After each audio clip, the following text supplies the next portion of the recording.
Guys இன்றைக்கி என்ன பார்க்க போகிறோம்? எடுத்துக்காட்டு 1.2 அதில் என்ன கணக்கு கொடுத்துருக்காங்க? 99.95 10ல் 1ஆம் இடத்திற்கு முழுமையாக்குகன்னு கொடுத்துருக்காங்க.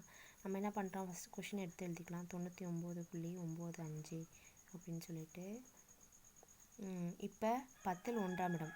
இப்போ நமக்கு தெரியும் இது 1, இது 10. புள்ளிக்கு இந்த பக்கம் உள்ள வலது பக்கம் உள்ளது 10ல் 1, இது 100ல் 1, அடுத்தடுத்து பொழுது 1001 அப்படின்னு போகும். இப்போ நமக்கு 10ல் 1 எதுன்னு தெரியும்? இந்த இடம். இது போன டைம்லேயே படிச்சிருப்பீங்க. இது 10ல் 1, 10ல் 1 நம்ம அடிக்கோடிட்டு அதுக்கு வலது பக்கம் இதை தான் நம்ம முழுமையாக்கணும். அப்போ அதுக்கு வலது பக்கம் என்ன பார்க்கணும்? வலது பக்கம் என்ன இருக்குது? 5ன்னு இருக்குது. அதை பார்க்கணும். அது 5ஓட கம்பேர் பண்ணணும். 5 இது 5க்கு 5 சமம் தானே. அப்போ இந்த 9ஓட 1 நம்ம கூட்டணும். எப்படி கூட்டலாம்?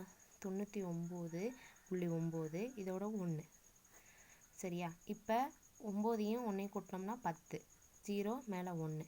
அப்புறம் இதையும் கூட்டினோம்னா 0 மேலே 1. அப்போ 10 இங்கே 10 ஆகிடுமா? மொத்தம் 1000ன்னு இருக்கும். இந்த புள்ளியை இங்கே வச்சு இந்த கோடை அழிச்சிடணும். அப்போ நமக்கு விடை என்ன கிடைக்கிது? 100. தேங்க்யூ.